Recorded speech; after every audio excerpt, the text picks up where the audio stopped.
Hello, friends. Uncle Marv here with another episode of the IT Business Podcast. We are here Wednesday evening for the live show, and welcome. This will be a short little show tonight. I have to run out and go get prepped because I'm leaving hopefully before 8 a.m. tomorrow morning. And I will be driving over to Tampa for yet another client move. They are moving an office. At least this one is going to be a little easier because they're actually just moving up one floor in the building. So should not be too bad. But of course, it is a client move and all of the things that come with it. I'm actually going up a day early. They're actually moving Friday, Saturday, but the reason I got to go up early is because this is an office that is downsizing and the new space has furniture and they have about 12 offices that they are not leaving for the new tenant. They're actually having all of that furniture picked up by a junk person. And I got told the other day, hey, can you get these computers moved so they can take the furniture? And I said, when? And they originally thought it was going to be today. And I'm like, okay. And what do we do with those computers for the days in between then and the move? And oh, well, we'll tell people not to come in. So regardless, so I'm going up tomorrow. I've got a tech over there that is going to meet me, and we are going to disassemble the computer so that they can take apart the desk and take those out for junk. We don't know if we have access to the new space yet. We're supposed to get that on Friday, and we'll start moving stuff up. Friday will be a busy day. I will be meeting the cable people there at, 8 or 9 a.m. We've got copiers that will need to be moved. There's 2 copiers in this space.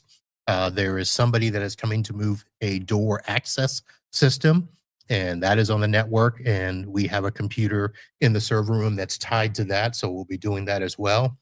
And then, of course, we have the ISP cutover that is supposed to happen at some point in the afternoon. I just don't know when. So all of those things are going to happen, and it just so happened today that the client on this coast, because it's a client with multiple offices, the client on this coast decided to call me because somebody over in that office asked, hey, has anybody tested the cables in this new space? And for some reason, this person didn't think that I was on top of that when I specifically made a trip over there 2 weeks ago to see the space, to see the cables, to see what we needed, and all of that's taken care of. So I told him, yes, we're doing all of that on Friday. And I won't go into much more of that because I could do a whole show on that one as well. But that just give you an idea of what's happening with me, why there's no guests. We're just going to do a quick show. And the topic that I picked, even though it says April Reflections, it really is, it's not supposed to be easy. And I'll tell you about 3 different conversations I had in the last week with people that called me asking for help. Me, of all people, somebody asked for help. So that's where we are there. But before we do that, let's get into some news. And the reason I want to get into news is that a Kaseya conference must have ended recently because I got a call today, and I know that my rep is probably listening, so I will be somewhat careful with what I say. But yes, Kaseya had a conference, I believe it was the Kaseya Connect 2025 in Las Vegas, and I thought that it was still going, but it looks like it ended yesterday, and I already got a call today asking if I heard about the announcements, which I did, and I knew all about the, Kaseya 365 Ops platform. I knew about the new Kaseya SIEM solution, and already asking if I had any interest in that, and wouldn't I want to save hours of my back office time. And I said, no, not at this time. But what is interesting is that they are also doing some other stuff there. So they got, I mentioned the Kaseya SIEM that they're doing, and it correlates data between Rocket Cyber and SaaS alerts for unified threat protection. And then, of course, I think the biggest news is the hardware policy that they've got rolling out, where all models of the Datto backup hardware will be now free to use with a limit to 3 devices per customers. Of course, that will significantly reduce upfront costs. And then, of course, the popular Datto Alto is coming back with a 2 terabyte model at the same monthly cost as the 1 terabyte option, now with added encryption. So I won't go into a lot of that. Many of you have probably seen the announcement, but that's pretty huge. Now, of course, you have to commit in order to get that free hardware. But even still, if you're going to do a backup solution like Datto, it is going to be something that you're going to want in place for, 3 years. And I don't really see that being much of an issue. I do see that as a leader, because when I was selling the Datto BDR products, one of the things that really was nice when I could tell the customer, hey, look, if you do this commitment, we can get the hardware for free. And they usually took us up on that. So that was good. The Kaseya 365 Ops, I know that they've been touting that it saves an average of 160 hours per month with the platform's AI capabilities and automation equivalent to the productivity of an additional full-time technician.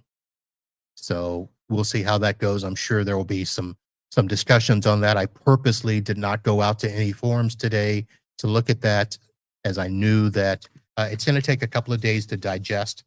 What I did not realize is that I would be getting a call today, but that happened.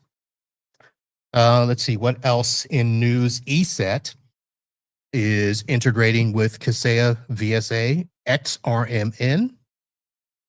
The integration enables MSPs to deploy and manage ESET endpoint products directly from within the Kaseya VSA X interface, eliminating the need to switch between multiple platforms. Key features include one-click deployment of ESET endpoints, monitoring of endpoint health, including product version and protection status, and the ability to perform on-demand tasks such as scanning and activation. So that is big. Huntress just recently unveiled significant upgrades to its managed identity threat detection and response solution, addressing the alarming rise in identity-based attacks. According to their research, 67% of organizations reported an increase in identity-based incidents over the past 3 years, with these attacks comprising more than 40% of security incidents for over a third of organizations within the last year.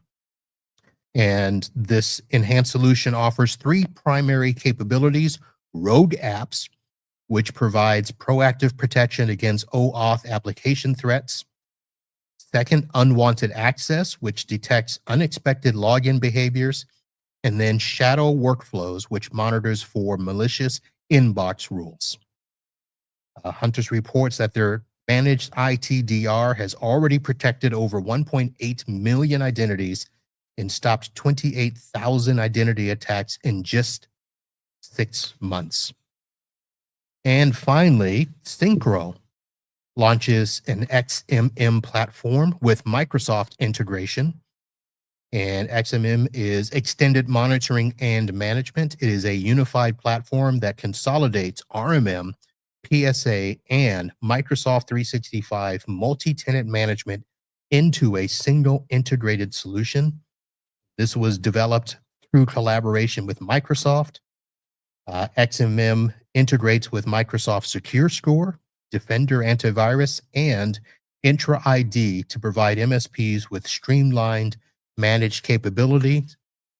The platform addresses 3 critical challenges for MSPs: security, operational complexity, and scalable growth.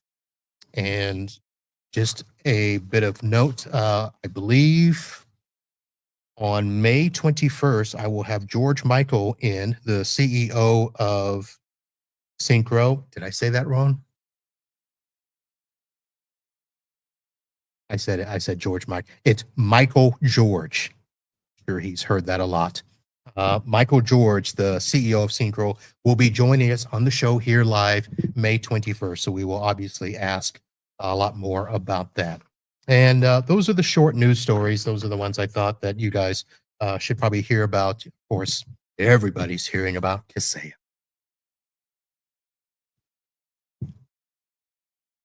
All right. Let's talk about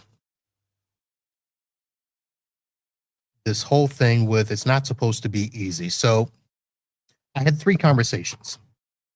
One with a junior, one with an old timer, and one with a fairly decent sized shop. And this was all literally within the last week. So one started on Thursday, and then Friday, and then I had a long conversation with Junior on Saturday, and it just has stuck with me. And so I'm going to start with the Junior because this discussion basically hung on the fact that this person is new to the space, had left an IT shop to do this on their own, and did not understand why they could not be charging $300 an endpoint out of the gate. And just trying to say this gently here, because I know that the $300 an endpoint is usually something associated with Chris Weiser or Robin Robbins, neither of whom I have personally spoken with. I've not been a part of any of their programs. I have seen comments, good and bad, about them. So I need to preface all of this by saying I ain't got no direct knowledge on anything that they say. But this person apparently had spoken to somebody else and was just convinced that they would be able to do this out of the gate. And of course, asked me about that. And I said, well, I don't know anybody that's doing it. There might be somebody I know that's doing it that just hasn't publicly told me or privately told me or anything. But for the most part, I don't know anybody doing it. And so we had a long discussion about that. And what this person wanted was essentially an easy button.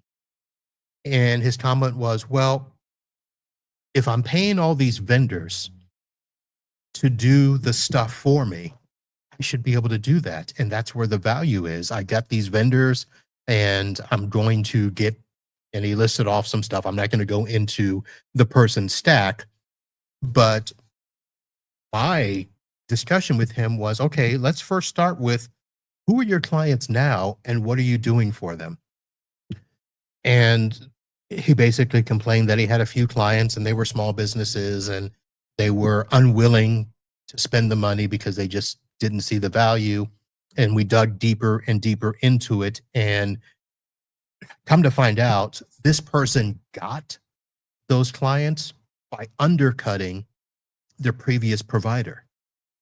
And that was my first thing I had to tell them. I said, okay, well, you can't be mad at them because that's the way you entered the market. You went in and undercut this other provider to get the business, and now you think you're going to raise your prices with them? They already have the perception that IT is a low-cost game. So now you can't turn around and expect them to pay a premium price for something that you just undervalued another provider for. And we just went back and forth, and I'm like, dude, this isn't going to be easy. You've got to figure out what works. And if you want to get to a certain price point, you've got to take a good hard look at what you're doing and judge that based on people that are actually doing it. And so one of the things we were trying to do is figure out, okay, let's go see if we can find somebody that is actually charging that. And so I put out a request to some people that I knew in my circles. I'm going to put an open request here. And if it happens to be one of you that's listening and you are actively charging, I don't even want to say 300. If you're charging 200, because when we were doing the research, I actually went in and while we were on the Zoom call, I went and said that, okay, if we look at industry benchmarks, the average per user pricing ranges from $50 to $150 per month, with a very small fraction of top tier providers exceeding $150.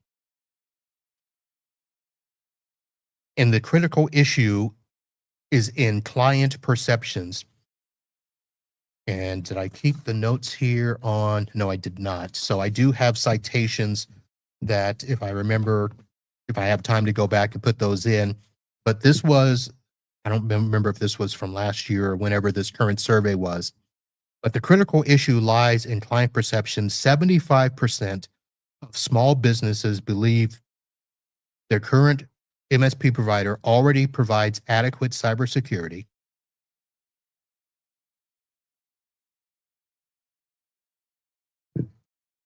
And here we go. 45% of MSPs are charging between $45 and $99 per seat. 55% of MSPs are charging between $100 and $155 per seat. Only about 5% of MSPs charge $200 or higher. So this is what we went by. And I said, okay, first of all, you've got to realize 45 and 55.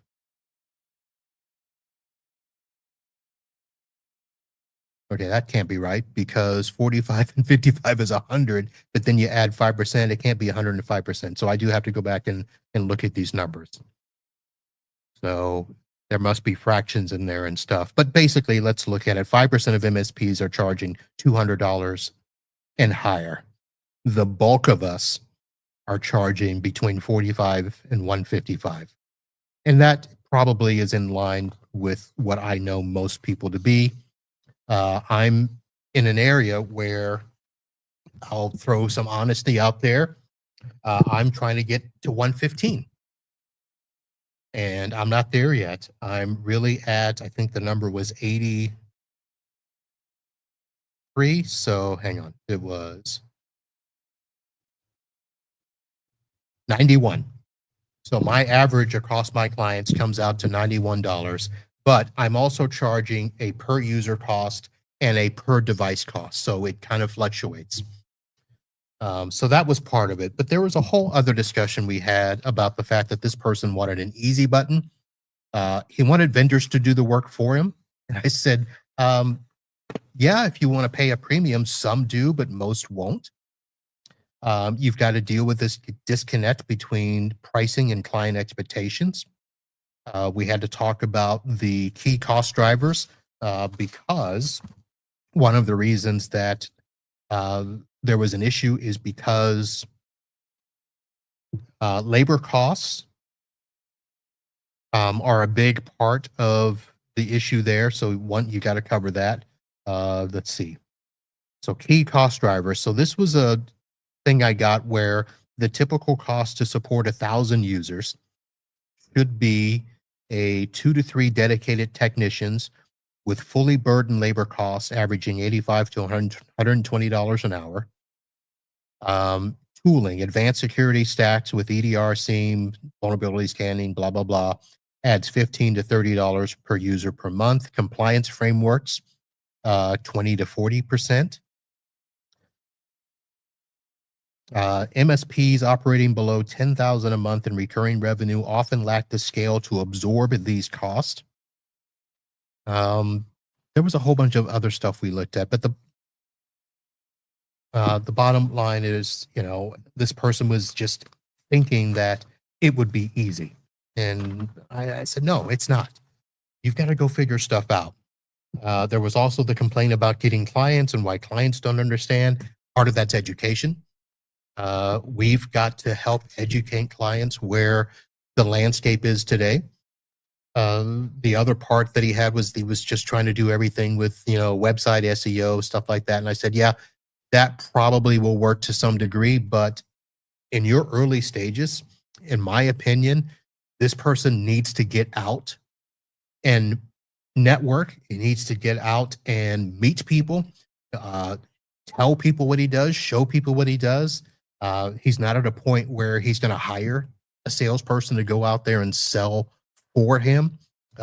This is all hard stuff. This isn't something where you just set up a website and turn on some AI features and, manna from heaven falls. There's got to be some work. So that was the discussion with that junior. There's a lot more to unravel there. And if you want to dig into that, you can reach out to me. The other discussion I had was an old timer that wants out. Basically because, IT isn't what it used to be. And the short answer is, yeah, it's not. Things have changed. Throwing on, Norton antivirus and log me in is not going to cut it. And this person is probably, I don't know if they're as old as I am, but they have been in the industry about the amount of time that I have been.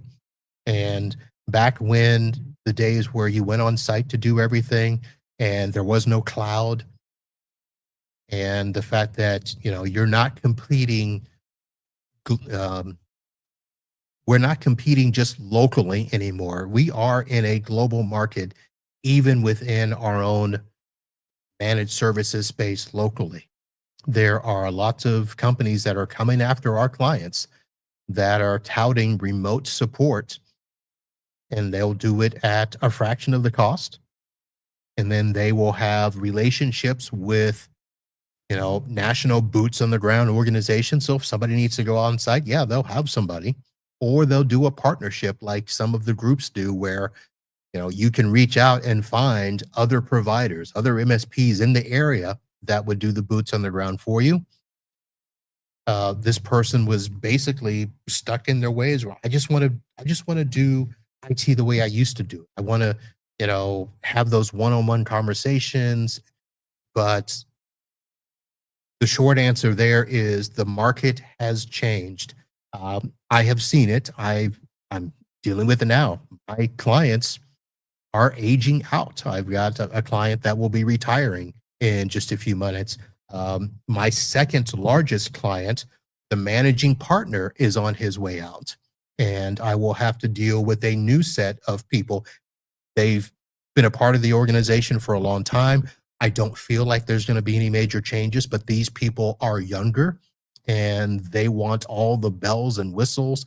They want to be able to do everything on their phone. They want to work remote, and they work with a case management system that is tied to legacy server hardware. It has to be SQL based on a physical server. Their app doesn't work like that. So I know that that's going to be a conversation that I'm going to have probably sometime this summer to the second half of the year. We're going to be looking at a new platform for them that may not be a server-based platform, which is what I do for them. I manage 3 physical servers, and it's 50 users. A nice client. So I'm going to have to shift what I do and try to be a part of that conversation and try to position myself so that I can still be valuable to them and maintain their cybersecurity, maintain their phone system, maintain whatever it is they need to do that. That's the way of life. That's the change. And talking to the old timer, and this was a word he used, so don't think I'm being dismissive. But this old timer is like, well, I don't want to do that. I don't want to deal with the cloud. Tough luck, buddy. Cloud's here. AI's here. What are we going to do? That's my discussion there. The third conversation I had was an interesting one, and I don't want to dig into this too much, except So I know that there's a big issue now with people trying to deal with distribution, the legacy distributors, and I'll go ahead and name TD Synnex, Ingram, D&H. If you need hardware and you're trying to do your margin and you want to order stuff, if it's custom servers, desktops, firewalls, sonic wall appliances that I order, um, you can either tell your clients to go to Amazon and buy it. You can buy it off Amazon and try to mark it up, or you go through a legacy distributor.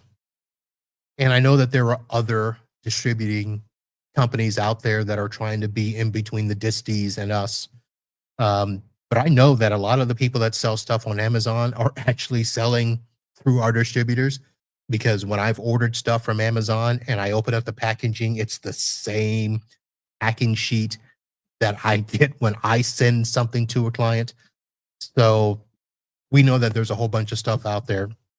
But one of the things that I think is interesting is sometimes people think that the bigger you get, the easier it gets. And that may not be true, because this company is a fairly good size. I believe they're close to 20 people. They have a dedicated customer service person, a dedicated sales. They do voice over IP. They got rid of their, I don't know, I need to be careful. I think they got rid of their break fix, but they're in the type of town where they still get a lot of stuff. But let's just say that they're probably 80% MSP, but they still do a lot of project work. They still do a lot of stuff locally in town there. And they are starting to have an issue with getting equipment. And when I say getting equipment, it's probably more or less customized stuff, because that's the type of clientele that they have, where they're not just going to buy something off a rack. They've got to, custom build a workstation. They've got to custom build servers. And with all of the things that are happening in distribution, with all the consolidation, we know that they are going through a lot of the same issues that some of our clients are, where they're asked to do more with less. Our salespeople keep changing. This company was having an issue where it's taking them weeks to get stuff ordered. And I never had that issue. Let me rephrase that. I've not had that issue when it was super, super important. Now, there's been a time or two where stuff I wanted was on back order, that sort of stuff, but I either could wait or I could find a way around it. But in this case, if you plan a project and you build a custom server, and I'll use my last project as an example. When I was doing a server migration for a client and I needed 3 servers for them, 2 of which were going to be remote desktop servers. One was going to be a SQL server. And then we ended up getting a 4th because we upgraded the domain controller.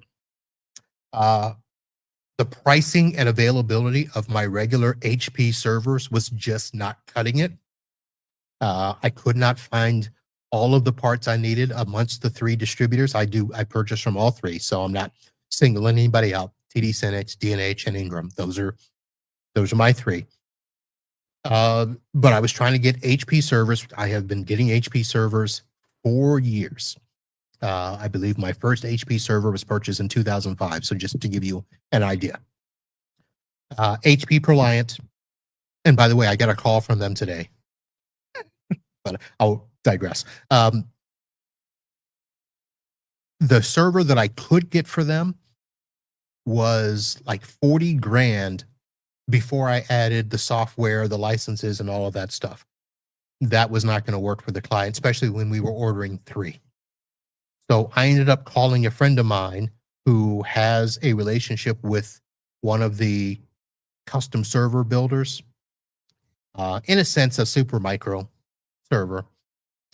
They were able to get me servers at 10 grand, my cost. So I was able to buy 3 servers for under the price of 1 HP for this client. And I still had to add the licensing, the Microsoft licensing, the remote desktop services, the SQL, all of that stuff.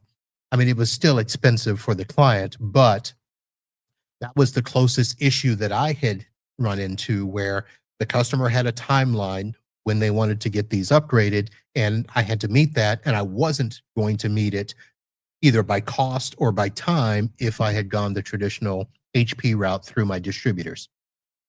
That was the only time I've ever had that issue. I found a way around it.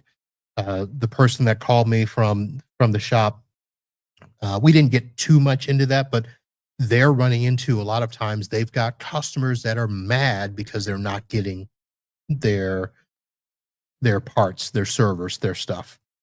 And that is, it might be a new reality for us.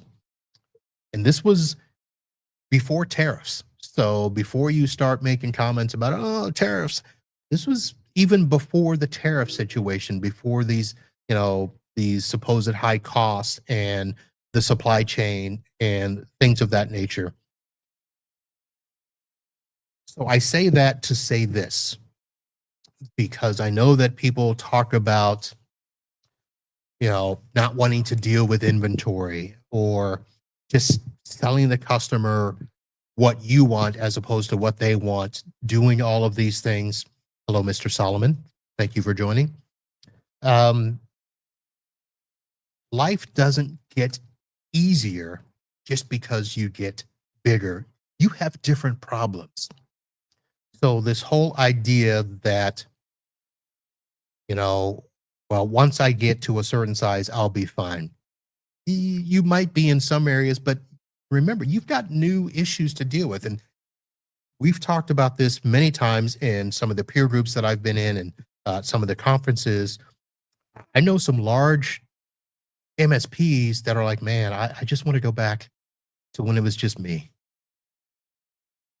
And I say, well, you may not want that right now, because it's that whole grass is always greener mentality. But just remember, this game is hard. And it's not just because it's IT and things have changed. Things have changed exponentially. We are so much more responsible for things. Yes, back in the day, we were responsible for customer data. If a server failed, we were responsible for computers and stuff. But we are now responsible for their cyber hygiene. We are responsible for protecting them from things that they know nothing about. And whether you agree with how to do that or not, it's still going to be our responsibility. It is still going to fall on us. If something breaks, and something will break, a computer will crash. If you're doing servers will crash. And I don't care if it's a physical server or a virtual server. We have seen power grids go down in parts of the world. We have seen Azure instances broken. We have seen stuff happens. And it's how you deal with them that really matters most. How you prepare for them the best that you can. Can't prepare for everything, but you can darn well try. And the discussion I had with the junior when we were talking about stuff, Junior is here in Florida, by the way. So we talked about hurricane preparedness. We talked about emergency disaster recovery, all of that stuff. And Junior was like, I'm not going to worry about any of that. And I'm like, you have to. Even if you put the customer fully in the cloud, hurricane comes through, there's no power, there's no internet. What are you going to do then? Well, it's not my responsibility. Listen, Bubba, customers are going to come looking to us for answers, regardless of the situation. It's going to happen. So stop listening to other YouTubers who tell you that, yeah, life is easy. Just throw on some AI and That'll take care of us. Let AI handle your tickets. Set up automation. Automation is great. Automation's a tool. AI is going to be a tool. My network testers, my net ally stuff, those are tools. They're all meant to help us, but that does not make life easy to the point where you wake up and there's money in the bank and you don't do a thing. You've got to do something. You've got to maintain those relationships. You've got to maintain those systems. You got to check and see that the automation and the AI are right. So I think I went longer than I really wanted to on that, but that was just so you know, that's been bugging me since Saturday when I had this one conversation in particular, which came after the other conversations, where literally 2 examples of the 3 were like, I just want life to be easy. Yeah, we all do. And there's ways to, get easier, but, right now there's no easy button in the IT space.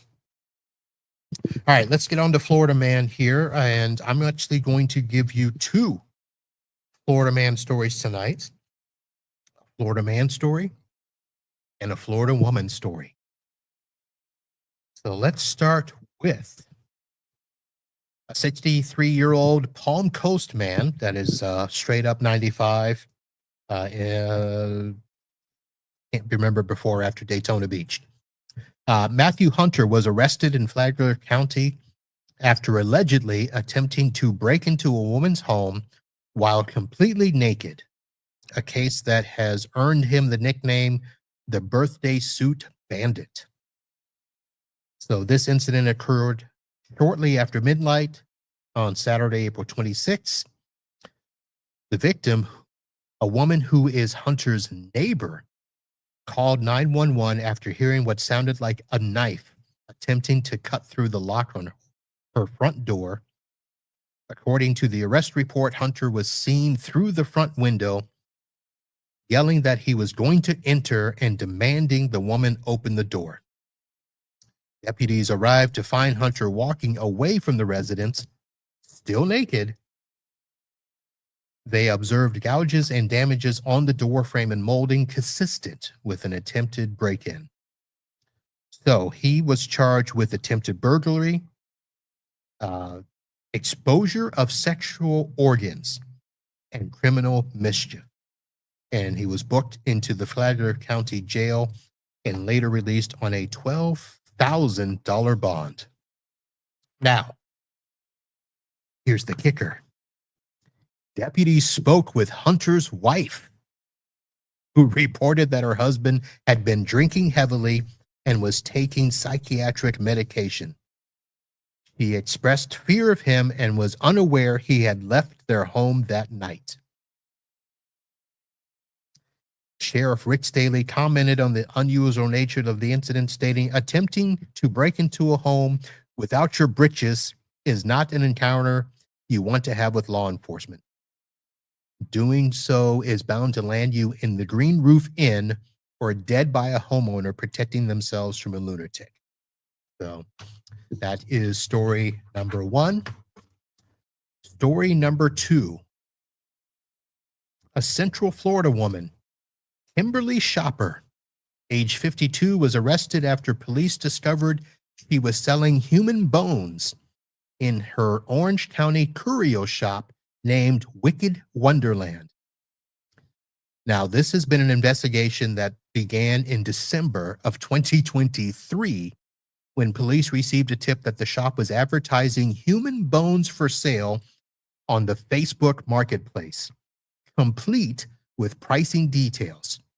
Items listed included 2 human skull fragments for $90, a human clavicle and scapula for $90, a human rib for $35, a human vertebra for $35, and a partial human skull for $600.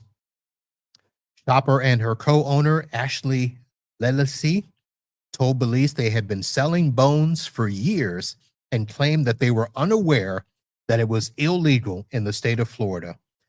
The bones were purchased from private sellers and described to them as genuine human remains, although they could not provide documentation at the time.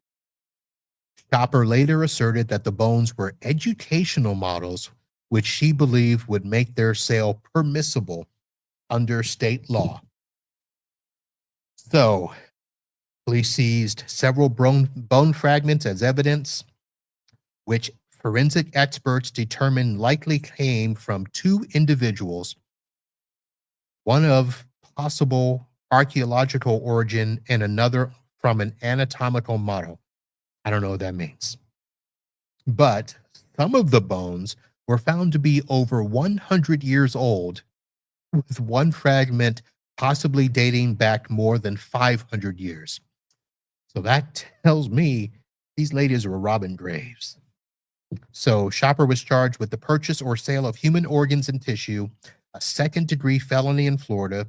She was booked into jail and released on a $7,500 bonds. The investigation is ongoing, and it is unclear if Velasy, the co-owner, has also been taken into custody. So there you go, folks. A twofer as I give you a short episode this Wednesday on the IT Business Podcast.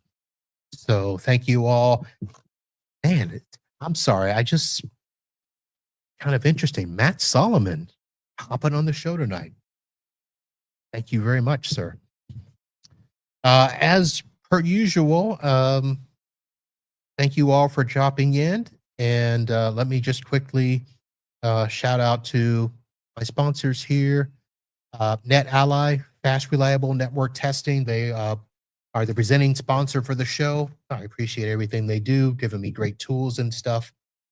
Let's see. I will be traveling starting in June.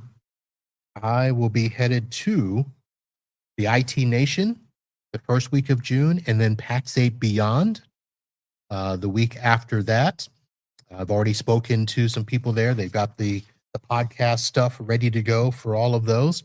So as I travel to those, we will be working on having internet and doing live streams from them. And so I will be counting on Rhythms to help provide the internet in a box there. My travel partners, BVoIP, reliable VoIP that is perfectly clear. TrueGrid, secure remote access with zero compromise. And then, of course, I have to thank my gear sponsor, LionGuard, because I will be traveling with my Rodecaster video and providing some video while we are there. So thank you to my sponsors. I was going to do a little Amazon thing. I had a very nice month with Amazon, so I want to thank those of you that have been shopping on Amazon using the link. If you want to help the show, the easiest way to do that is to save that link as a shortcut on your desktop or in your browser or whatever, and just use that as your starting place when you purchase on the Amazon. No changes to anything that you do with pricing or anything like that. We just get a little commission for being a Amazon affiliate. So thank you for that. Of course, you can also go to the donation page that we have, and you can sign up for something with Buy Me a Coffee or Ko-Fi and get your name added to the credits like we do at the end of every live show that you have. Those monthly subscribers are listed on the website. And for those of you that have enjoyed the Avik versus Domos video that I did last week, we were going to have those videos from Domos and Avik representatives. The response videos were going to be done this week, but because I have to go to Tampa, those are being moved to next week. So I have both Domos and Avik ready to go with recording of videos in their response of the Avik versus Domos special that we are doing. So be looking forward to that next week. I don't know who the guest is next week, but we'll be back. And of course, you did hear me mention earlier on the 21st, Michael George from Syncro is going to be in. We've got a couple of other one-off videos that I'll be doing. Let's see, Dustin Permier with rocket ship, giant rocket ship. Man, he's gonna hate me for messing up his company. What else we got? We got some NSITSP videos, member profiles, and then of course we're gonna be starting Pitch It here pretty soon. But for now, that's gonna do it. I gotta go get gas. I gotta go pack and get to bed so I can head out tomorrow morning. Thank you all for joining, and we will see you next time here. And that's it. We'll see you soon. Holla.